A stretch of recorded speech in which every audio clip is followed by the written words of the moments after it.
যেই বাংলাদেশে 36টা চ্যানেল চলে, অথচ বাংলাদেশের একটা চ্যানেলও ভারত অনুমোদন দেয় না। চিল্লা বলেন ঠিক কিনা? অথচ ভারত আমাদের বন্ধু, ভারত আমাদের কি? হায় রে গলার পিলিত, যার সাথে পিরিত হয়েছে সে চলে গেছে।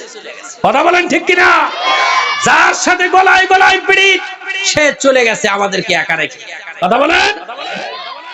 ওই রকম পিরিত আমরা চাই না, ওই রকম পিরিত চাই না। রাগ করতেছেন ভাইরা আমার? এই জন্যে আমাদের দেশে যেই চ্যানেলগুলো চলে, এই স্টার জালসা, মুভি জালসা, আরো কি হাবি জাবি, এই জালসাগুলো দেখে আমাদের মা বোনের চরিত্র নষ্ট হয়ে গেছে। কথা বলেন ঠিক কিনা? যারা দেখে তাদের স্বামী স্ত্রীর সম্পর্ক নড়বড় হয়ে যাচ্ছে। কথা বলেন ঠিক কিনা? আপনারা জানেন বা না জানেন, আমি থাকি কোর্ট প্রাঙ্গণে, আমি দেখি স্বামীও সুন্দর, স্ত্রীও সুন্দর, যত বেশি সুন্দর তত তালাক তাদের মধ্যে বেশি। কথা বলেন ঠিক কিনা? ঢাকা শহরে জরিপ চালানো হয়েছে, প্রতি ঘন্টায় 26টা করে তালাক হচ্ছে।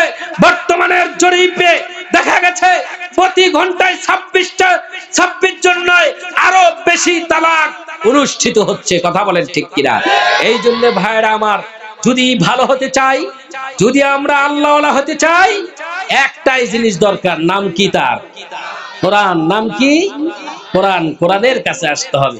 সম্মানিত হাজিরিন, আমি বলতেছিলাম এই জায়গাটার নাম কি? জান্নাতের বাগান। আল্লাহ রাসূল সাল্লাল্লাহু আলাইহি ওয়াসাল্লাম বলেন, দুনিয়ার পৃথিবীতে যেই জায়গায় কোরআন এবং হাদিসের আলোচনা হবে, ওই জায়গাটার সাধারণ কোনো নাম না, ওই জায়গাটার নাম হলো রিয়াজুল জান্নাত।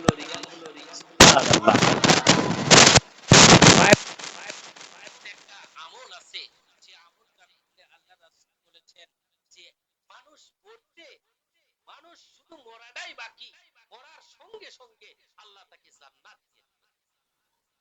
এই আমল জানা দরকার আছে না নাই?